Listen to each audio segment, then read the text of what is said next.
Good morning, everybody. I'm Robin Stander. I'm Vice President of Sales for a company called Appcast. A little bit about myself. I spent 11 years at TotalJobs.com, where I was more latterly Head of International Sales. In 2016, I left Total Jobs to join a business called ZipRecruiter. I was employee number one over there. They're now listed on the New York Stock Exchange, second largest job board in the United States. The reason why I'm telling you this is because it's important for the rest of the story, in that I have worked in the traditional job board space where we sold something called tenure or duration-based job advertising. And then at ZipRecruiter, we had something called cost per click. And as you'll come to find out later on about Appcast, we are the evolution of those two models. Appcast, we are an American company founded in 2014. We are the global pioneers and we are the global leader in something called programmatic job advertising technology. We have about $1.5 billion of job advertising spend running through our pipes right now from about 2,500 of the world's largest companies. We have a 99% customer retention rate and we have an NPS of 70 versus an industry average of 30. We like to delight all of our customers. We predominantly work with high volume hiring companies, people who have lots and lots of jobs and lots of requirements to move very, very quickly. But we work with companies across all individual industry sectors, everything from gig to retail, catering, financial services, hospitality, and so on. We've got all our bases covered. Before we talk about programmatic job advertising and the evolution of job advertising, I'm firstly going to give you a snapshot of exactly what's going on in the UK economy right now. So, when I presented at IHR Manchester about 6 months ago, the story was very, very different. The Office of National Statistics was saying that the UK was moving into a shallow recession. We'd experienced 2 quarters of negative growth and we're expecting to move into negative growth of about 0.1%. So it was all doom and gloom. And everybody, when I was presenting, was very depressed and unhappy about the direction of travel. However, there has been a change of direction from the ONS in the last 2 weeks, and they've readjusted the GDP figures to reflect a 2% growth in GDP. So things are not as bad as previously expected. We're now more aligned with countries like Italy and France, where they're also experiencing 2.5% GDP growth. Germany, as we like to define it, is very much considered as the sick man of Europe at the moment. Their economy is truly in free fall. And so from that is you can surmise is, although things are looking bad in the UK, it's more positive than it was previously. The United States, however, is doing phenomenally well. They've got 5% GDP growth right now. Okay, so vacancies are falling fast. When I presented at IHR Manchester, the messaging was that there were more available vacancies in the UK than ever before. So we were at a very unique point in the UK where companies were hiring very aggressively. In fact, there were 1.13 million open vacancies in May 2023. However, the situation is now changing and vacancies are falling dramatically to pre-pandemic levels. So things are starting to stabilise. Combined with that, we've experienced the lowest levels of unemployment in the UK since 1974, so 3.8% unemployment. So that's another positive thing. Unemployment is starting to creep up. It's currently at 4.4%, and we expect by 2025 that it's going to be about 6%. So things are starting to normalise. There are missing workers. If you are a company that has been struggling to attract people into your company and you don't quite know why, the reasons for it are manifold, but starting very specifically with Brexit and the pandemic. During Brexit, we made a conscious decision to stop people coming into the UK and send them back to their home countries. That created a deficit of 1.13 million people that we no longer had working in the UK. At exactly the same time, we started to experience COVID and people started to feel the effects of long COVID. That's created a deficit of individuals in the UK. It's now 2.6 million people who are on long-term sickness. That means overall there's about 1 million people that are not in the UK working that should be. If you're on long-term sickness, you are defined as not being unemployed because you are not looking for a job. That number has creeped up by 250,000 since May. So the disparity between the number of vacancies and the available workforce is becoming more apparent, about 1 million people. Wage growth has been very significant. So as people have struggled to hire the right talent, they've had to increase the base salary of the roles they're recruiting for. Wage growth has hit 8% this year, 7.9% in the public sector and 7.6% in the private sector. What that's meant is everybody's earning slightly more money. But of course, inflation has been topping out at 10.8% over the last couple of years. It's currently fixed at about 8%. What does the government do in order to try and bring inflation down? It increases the base rate of interest. And as we'll find out at 12 o'clock today, the Bank of England is likely to either stabilise the interest rate or slightly increase, probably by another 0.25 percentage point. So in order for us to stop having that impact in the economy whereby they're continually pushing up interest rates, we need wage growth to actually decline down to about 4%, and that will bring inflation down to the required level of about 2%, so the economy starts to stabilise. We're about 2 years out from that right now. So in short, there are loads of things happening in the UK right now. Everything's a little bit all over the place. Lots of vacancies, but a declining number of vacancies. Lots of people sitting on the sidelines for one reason or another. In the predominance of cases, it's due to long-term sickness related to COVID and the after effects of that. It's having an impact on the mortgage market. I myself are one of those individuals who's going to be remortgaging in December 2023, in 3 months' time. I need to move fast. That's going to impact millions of people in the UK, and that's going to have an impact on housing prices. They're already dropping by about 15%. It's going to get a lot worse next year. That was pretty gloomy stuff. However, the impact on the recruitment market from our perspective at Appcast has been somewhat different. When I spoke in Manchester, the average cost that people were paying for an application based on our data was £22.51 for a completed application delivered into the ATS. We've seen a significant decline over the last 6 months, and prices have stabilised, and they're now at the rates that we would expect. So we're currently at a mean of £12.90 for an application. Now that is dependent on the industry sector that you're focused on. If you work in the care sector, for example, you hire into care homes or the social care sector, you might be expecting to pay somewhere between £5 and £10 for a completed application. If you're recruiting for a warehouse or a logistics worker, you might be expecting to pay somewhere between £15 and £20 for an application. And if you're hiring for a software engineer, you might be expecting to pay somewhere between £20 and £35 per application, depending on the location of the role and depending on your application flow. But things are more positive there. This has also been impacted by an increase in the number of people applying versus the number of people just clicking on jobs. So the level of engagement on job adverts has increased significantly over the last 12 months. And we've seen that continue as we moved into 2023. So that's a good thing for you as talent teams. You're going to get more people applying and clicking on your jobs. In terms of people and how they apply, the variation between people clicking between desktop and mobile is starting to decrease. It is being driven by primarily by blue-collar roles. So who in this room is hiring for what would deem to be a blue-collar worker? 1, 2, 3. Not as many as I thought. 4 people. There we go. Oh, and you. I know you. So if you're recruiting for blue-collar workers, you need to go away and you need to check your apply flow on a mobile device. You need to make sure that that mobile apply flow is completely robust. Because in the case of warehouse workers or people working in the healthcare or social care sector, upwards of 80% of those individuals will be applying on a mobile device. If you are hiring for a software engineer or a Java developer, only as much as about 18% of those individuals will be applying from their mobile device. So it's good practice to go away and test the apply flow on both variations, both devices.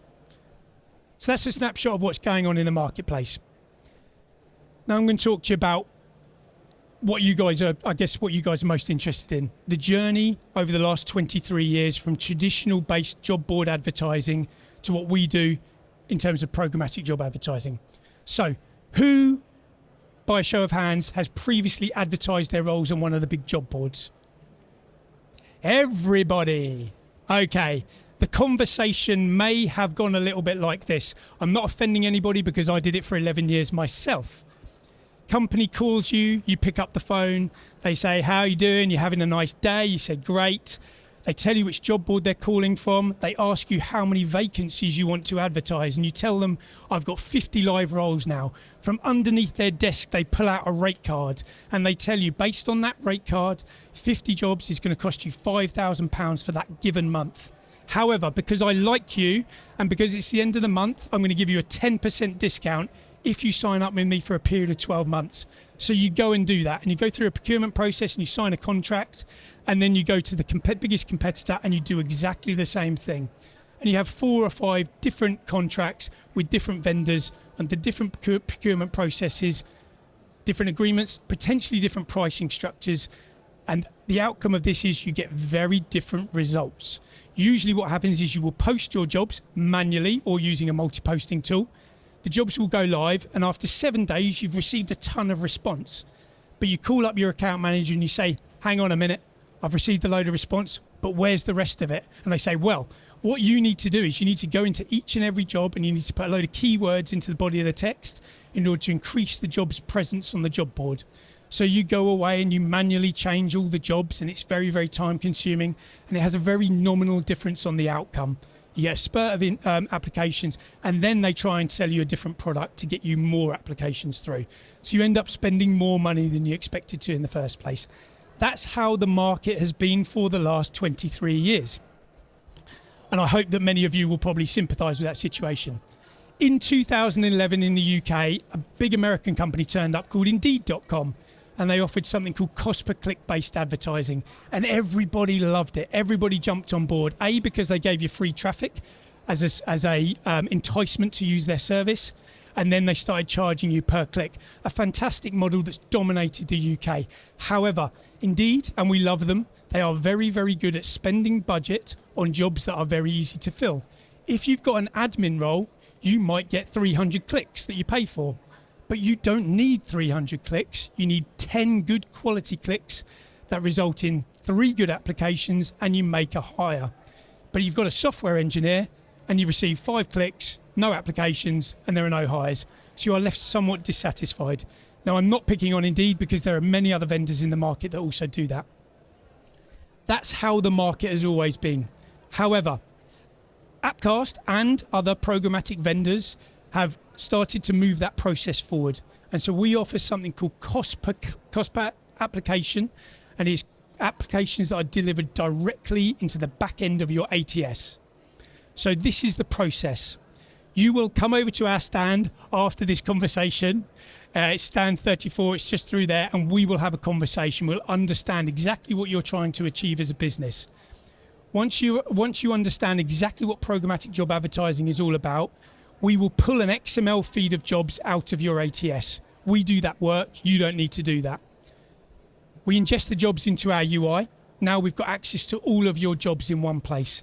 We place a tracking pixel on the apply complete page, which is usually the thank you page in the ATS. So we can now track through the funnel. We distribute your jobs to all of the job boards in the marketplace, everyone from Indeed to Total Jobs to Reed to CV Library to Monster and everyone else in between. There's about 100 partners in the UK and about 30,000 partners in the US. And we have global coverage. We send the jobs out based on the rules you've told us and what you're trying to achieve. I want to receive 5 applications for this software engineer role. You get 5 applications come directly into the ATS, and that's the point at which we invoice. Then you're going to say to me, thanks for sending me loads and loads of applications, Robin, but where are the quality applicants? So what we're going to do with the ATS is we're going to build something called a quality integration, whereby we're going to track down funnel metrics like first stage, second stage, third stage interview, offer and hire. Our software will then go away and it will optimize its behavior towards the sources of job seeker traffic that are delivering good quality applications based on the metrics you've set, rather than just inundating you with applications that don't convert. So it's about delivering quality.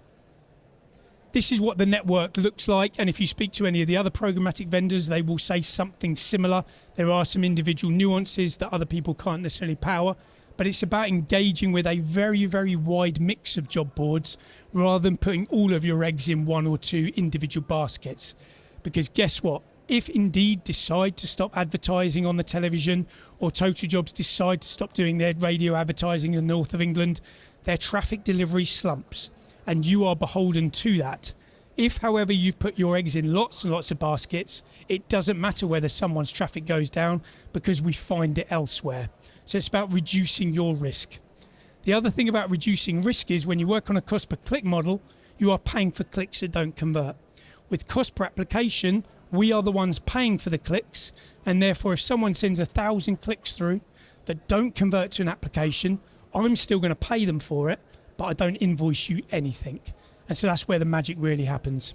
This talks about quality. It is ATS dependent, but there are lots of ATSs in this room that we work with. We work with all major ATSs around the world. Depending on their technical capabilities, they will have the ability to track those down funnel metrics, and that's really where the magic happens within the software. This is an example of Programmatic. We are the light blue line rather than the dark blue line, which is traditional job board advertising. In all key metrics, everything from diversity hiring to quality of hire to number of applications, it significantly outperforms, bar none, every single advertising metric. That's the bit about programmatic job advertising and the evolution of the marketplace.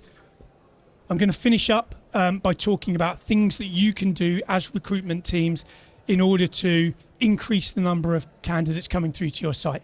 Can I get another and final show of hands in terms of who has gone away and checked their apply flow in the last 6 to 12 months? I'm going to keep that number low, probably about, well done, 7 or 8 people in the room who have checked their apply flow. I would say this is one of the most important things you need to do after this presentation today. There are very, very simple things, or potentially very simple mistakes you might be making that are having a dramatic impact on the amount of people coming through the apply flow. Number 1, shorten your apply flow. For every question that you ask, you are adding friction to the apply flow and putting candidates off. We very recently worked with a well-known UK police force. I won't tell you who they are, but the apply time for them was 53 minutes. They were asking for a copy of your university certificate. I don't really know where mine is. I wouldn't know where to look. And if I do, I'm probably going to have to get on a ladder to go and get it. Secondly, they were asking for your national insurance number on a website that I'd not used before. And they were also asking for my background check and my criminal record check as well. All stuff that I didn't have access to and don't have access to. So all of that friction combined with the fact that when you applied on a mobile device and you clicked apply, it said, we are now going to send you a verification link to your email and you need to go and open that to verify your email address. And I went and sat in my Gmail account and I waited and I waited and the link never came through. In fact, we waited 24 hours and the link never came through. Hundreds of thousands of people potentially missing out on the application because the verification link was going to the wrong place. So check your apply flow on desktop and mobile to make sure there is relatively no friction in the process. The more questions you ask, the more barriers you're putting in place to candidates, and that comes out in the numbers. Reducing the apply time from 15 minutes to 5 minutes will increase applications by 345%. The other impact of this is that if you decrease the apply time, you increase the conversion rate from click to apply, and your cost per application comes down dramatically. So the companies that we work with that pay the lowest costs are the ones that have the least friction in their apply flow. Point 1, make your title shorter. So 3 to 4 words is the absolute max for a job title. Do not put salaries in the job title. Don't put locations in the job title. Do not put special characters in the job title like asterisks or exclamation marks. By doing so, you will confuse the job board algorithm and it will push you down the list. And one of your competitors who hasn't used them will appear above you in the list. It's that simple. It just confuses the algorithms. Strip all that out, you will get dramatically different results. Think like a job seeker. I always use this example, but a lot of IT companies at the moment are advertising things like Java Ninja or Java Jedi. Guess what? Candidates do not search on the term Java Jedi. So, of course, your job is never returned. If you're recruiting for someone in catering, do not use the word sandwich artist because no one searches for it. You've got to think like the job seeker and use the specific term that you think they're going to search on. If you're using internal job titles, you can use expansions when you go out to the marketplace. So there are different variations to attract different types of people. An example of that is a customer service representative, could be a customer service rep, could be a customer service agent, could be a call service agent. That's 4 different job titles for exactly the same type of job. It all means the same thing. Find the sweetest length for your job description. 300 to 800 words is the sweet spot. That is a wide sweet spot. But we see many people, particularly in the blue collar world, who put 100-word adverts. This is the job. When can you apply for? They don't put anything in there about the benefits of the role, the location, the commuting time, anything that's going to attract the candidate. But their competitors are doing exactly the same thing. If you are hiring into the logistics space, for example, so warehouse workers or drivers, where it's incredibly competitive right now, many of those companies, 7 or 8 of the biggest companies in the world, are all based in a place called Avonmouth near Bristol. There's a big area where you can literally walk from one of them to the other one if you're a lorry driver, and you can go around in a great big circle. Candidates are interested in the benefits of the role and the salary of the role. So if you've got the ability to do that, get it front and centre on the advert.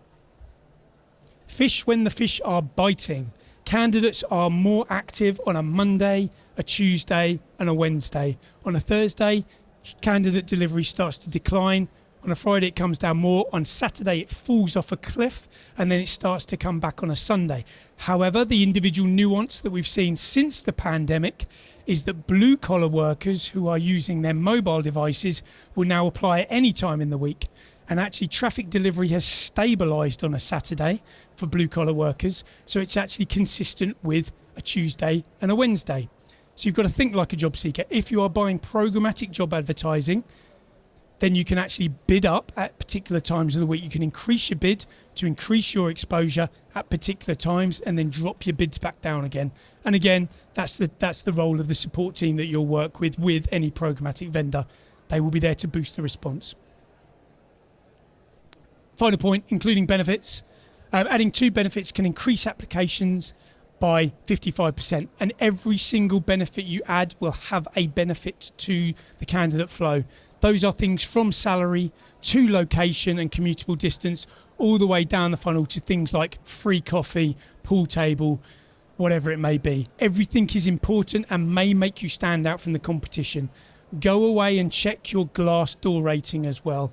If you've got a Glassdoor rating of 3.9 or less, it will dramatically impact your conversion rate from click to apply.